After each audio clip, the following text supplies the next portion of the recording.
Renungan Pagi, Yesus Nama di Atas Segala Nama, oleh Ellen G. White, 15 Desember 2024. Mari kita berdoa. Bapa kami yang di sorga, Allah pencipta langit dan bumi, laut dan segala isinya, Allah yang maha besar, maha kuasa, sumber segalanya, yang kami sembah selalu melalui anak-Mu yang tunggal, Yesus Kristus. Terpujilah Yesus, anak Allah yang maha tinggi, yang adalah tamu sorgawi bagi kami. Pada pagi hari ini kami bersyukur boleh bangun dan berbakti, dan sebagaimana membaca dan mendengarkan nasihat firman-Mu, kiranya ini menjadi pertobatan bagi banyak orang, agar menerima Kristus sebagai tamu dalam hati masing-masing. Beserta kami sepanjang perbaktian ini, kehendak-Mu yang jadi. Ampun kami akan dosa dan salah, karena kami berdoa hanya dalam nama Anak Allah yang tunggal, Yesus Kristus, yang adalah Tuhan dan Juru Selamat kami. Amin. Renungan hari ini akan dibacakan oleh Saudari Jehan Gantosori Ayorbaba. Kepada Saudari Jehan, kami persilahkan. Selamat pagi. Renungan pagi tanggal 15 Desember 2024 berjudul Kamu. Ayat inti terdapat di dalam Wahyu 3 ayat 20. Lihat, aku berdiri di muka pintu dan mengetok. Jikalau ada orang yang mendengar suaraku dan membukakan pintu, aku akan masuk mendapatkannya, dan aku akan makan bersama-sama dengan dia, dan ia bersama-sama dengan aku. Juru selamat kita menghargai rumah yang tenang dan pendengar yang peduli. Ia merindukan kelembutan, kesopanan, dan kasih sayang manusia. Mereka yang menerima petunjuk sorgawi yang selalu siap ia sampaikan sangat diberkati. Ketika orang banyak mengikuti Kristus melalui padang terbuka, ia menyingkapkan kepada mereka keindahan alam. Ia berusaha membuka mata pengertian mereka agar mereka dapat melihat bagaimana tangan Allah menopang dunia. Untuk membangkitkan penghargaan atas kebaikan dan kemurahan hati Allah, ia menarik perhatian para pendengarnya kepada embun yang jatuh dengan lembut, kepada hujan yang lembut, dan sinar matahari yang cerah yang diberikan kepada yang baik dan yang jahat. Ia menginginkan pria dan wanita untuk menyadari lebih sepenuhnya penghargaan yang Allah berikan kepada sarana manusia yang telah Ia ciptakan.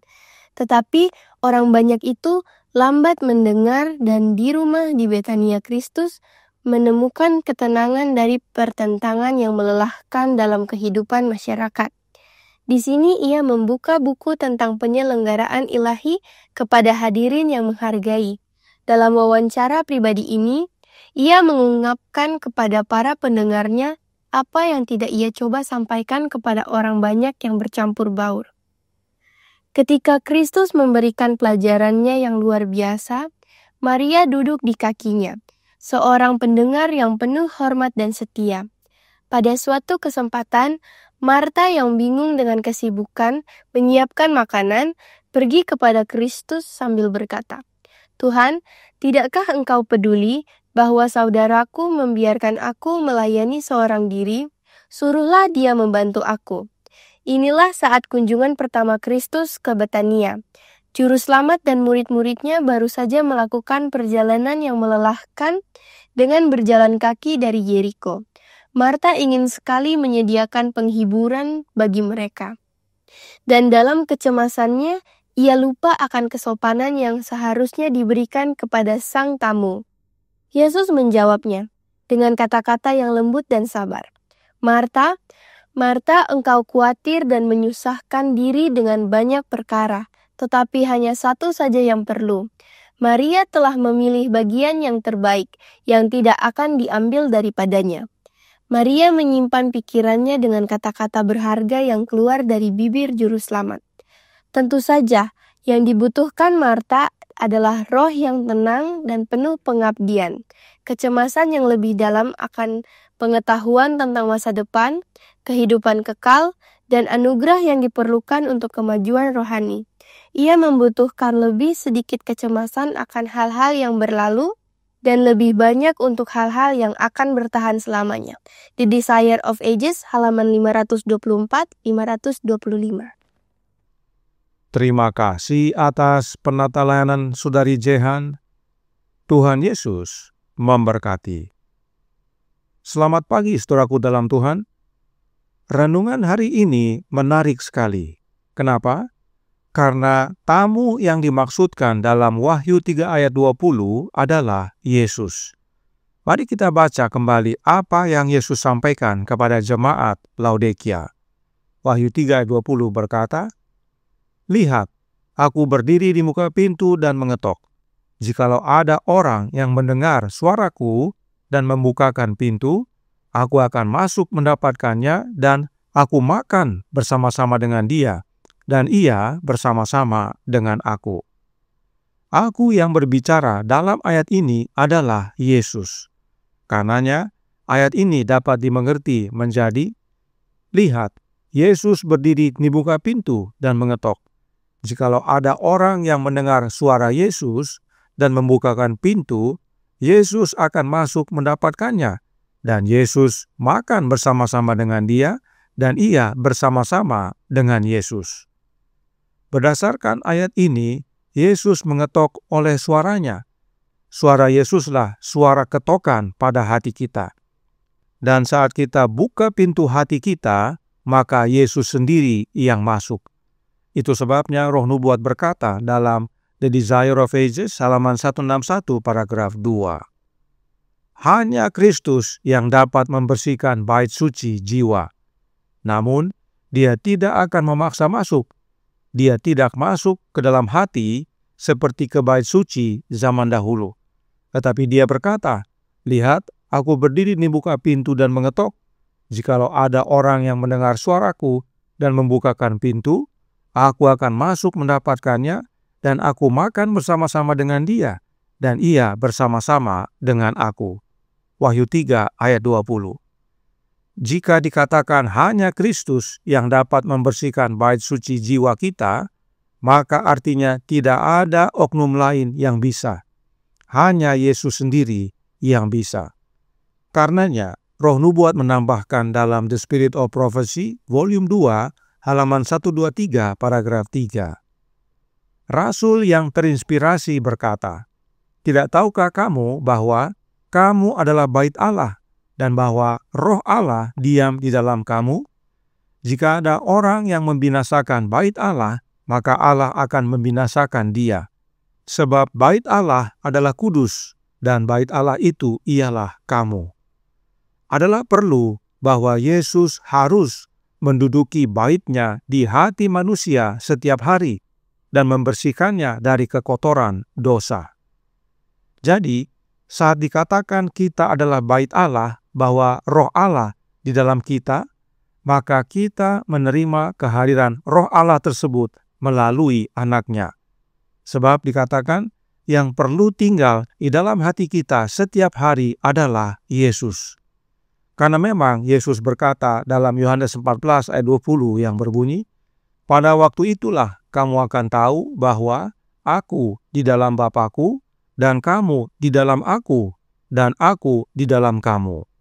Dan Yohanes 17 ayat 21 yang berbunyi, "Supaya mereka semua menjadi satu, sama seperti Engkau, ya Bapa, di dalam aku, dan aku di dalam Engkau, agar mereka juga di dalam kita, supaya dunia percaya bahwa Engkaulah yang telah mengutus aku." Kita yang Yesus maksudkan adalah Allah Bapa dan dirinya. Sebab kita menerima kehadiran Bapa hanya melalui satu jalan, yaitu dengan menerima Anak Allah berkuasa dalam hati kita. Jadi, tamu yang masuk ke dalam hati kita adalah Yesus Kristus, dan bukan Allah Roh Kudus. Saudaraku dalam Tuhan, sadarkah saudara bahwa tidak ada yang disebut oknum Allah Roh Kudus? Itu adalah karangan manusia. Dan penting sekali saudara sekalian pahami bahwa Allah Roh Kudus tidak sama dengan Roh Kudus. Kenapa? Karena Roh Kudus adalah Yesus Kristus. Dikatakan, dalam suratnya nomor 66 tahun 1864, paragraf 18. Kami mau Roh Kudus yang adalah Yesus Kristus. Dan 1 Korintus 15 ayat 45 yang menyatakan bahwa Kristus adalah Roh yang menghidupkan. Sementara untuk Allah Roh Kudus tidak ada dalam Alkitab dan tidak ada dalam Roh Nubuat. Bahkan Alkitab dan Roh Nubuat tekankan. Roma 8 ayat 9 yang menyatakan bahwa barang siapa tidak memiliki Roh Kristus bukan milik Kristus, dan Galatia 4 ayat 6 yang berkata Allah Bapa menyuruh Roh Anaknya, yaitu Roh Kristus, ke dalam hati kita. Itu sebabnya Roh Nubuat menyatakan dalam suratnya nomor 11a tahun 1864 paragraf 23. Roh Kudus adalah Roh Kristus. Karenanya, istilah atau sebutan Allah Roh Kudus adalah istilah ciptaan manusia. Perhatikan apa yang Roh Nubuat jelaskan berikut ini dalam suratnya nomor 13 tahun 1894 paragraf 16. Tuhan Yesus mengasihi umat-Nya, dan ketika mereka menaruh kepercayaan mereka kepadanya, yaitu kepada Yesus, bergantung sepenuhnya kepadanya, yaitu bergantung sepenuhnya kepada Yesus, Dia, yaitu Yesus, menguatkan mereka. Dia, yaitu Yesus, akan hidup melalui mereka, memberi mereka inspirasi dari Roh-Nya, yaitu Roh-Nya Yesus, yang menguduskan, memberikan kepada jiwa transfusi vital dari dirinya, yaitu transfusi vital dari dirinya Yesus.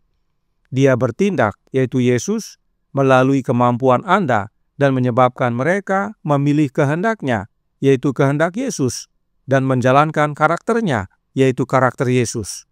Bersama Rasul Paulus, mereka kemudian dapat berkata, "Aku telah disalibkan dengan Kristus, namun aku hidup, tetapi bukan lagi aku sendiri yang hidup, melainkan Kristus yang hidup di dalam aku. Dan hidupku yang kuhidupi sekarang di dalam daging adalah hidup oleh iman dalam Anak Allah, yaitu Yesus, yang telah mengasihi aku dan menyerahkan dirinya, yaitu dirinya Yesus, untuk aku." Semuanya tentang Yesus. Saudaraku dalam Tuhan, Roh Nubuat dengan jelas menyatakan bahwa Yesus yang hidup di dalam kita, yaitu oleh kehadiran Roh-Nya Yesus yang menguduskan. Itulah transfusi vital dari Yesus bagi kita. Yesus mentransfusikan Roh-Nya yang kudus, Roh Kristus, kepada kita, yaitu dalam hati kita. Karenanya, saudaraku dalam Tuhan, ingat, Yesus yang ketuk pintu hati kita, yaitu oleh suaranya, dan saat kita buka pintu hati kita, maka Yesus sendiri yang masuk. Mengapa kebenaran ini penting sekali bagi kita? Sebab pengalaman Maria yang duduk di kaki Yesus mendengarkan sabdanya dapat menjadi bagian kita, asal kita menerima Kristus tinggal dalam hati kita oleh kehadiran Roh-Nya. Karena Bapa berbicara kepada kita melalui Anak-Nya. Ibrani 1 ayat 2 berkata, "Maka pada zaman akhir ini, yaitu zaman kita sekarang ini, Ia, yaitu Bapa, telah berbicara kepada kita dengan perantaraan Anak-Nya, yaitu Yesus Kristus, Sang Tamu." Allah Bapa berbicara kepada kita melalui Anak-Nya, yaitu oleh menerima Kristus dalam hati kita dan makan bersama-sama dengan kita. Dan sebagaimana Maria menyimpan kata-kata Kristus dalam pikirannya, demikian pula dengan kita, menyimpan perkataan Roh dalam hati kita. Itulah pentingnya menerima Kristus Sang Tamu dalam hati kita oleh kehadiran Roh-Nya. Tuhan memberkati, saya bawa dalam nama Yesus. Amin. Mari kita berdoa. Bapa kami yang di sorga, Allah pencipta langit dan bumi, laut dan segala isinya, Allah yang maha besar, maha kuasa, sumber segalanya, yang kami sembah selalu melalui Anak-Mu yang tunggal, Yesus Kristus. Terima kasih atas kebenaran vital pada pagi hari ini, yang menyangkal Trinitas, bahwa Allah Roh Kudus itu tidak ada. Yang benar adalah kami mau Roh Kudus yang adalah Yesus Kristus, dan Roh Kristus itulah Roh Kudus yang Allah Bapa suruh masuk ke dalam hati kami. Dan itulah transfusi vital yang Kristus berikan dari dirinya untuk berkuasa dalam hati kami. Karenanya tolong kami ya Bapa, karuniakanlah Roh Anak-Mu dalam hati kami, dan biarlah masing-masing kami yang percaya membuka hati sebagaimana Yesus mengetuk, agar Yesus masuk dalam hati kami, tinggal dalam hati kami, berkuasa dalam hidup ini, membersihkan kami dari dosa, mengubahkan kami menjadi serupa dengan Dia dalam karakter, dan saat Yesus datang kedua kali nanti, kami semua didapati benar, karena kami bertumbuh hari demi hari kepada keserupaan dengan Dia. Beserta kami sepanjang hari ini kehendak-Mu yang jadi, ampun kami akan dosa dan salah, karena kami berdoa hanya dalam nama Anak Allah yang tunggal, Yesus Kristus, yang adalah Tuhan dan Juru Selamat kami. Amin.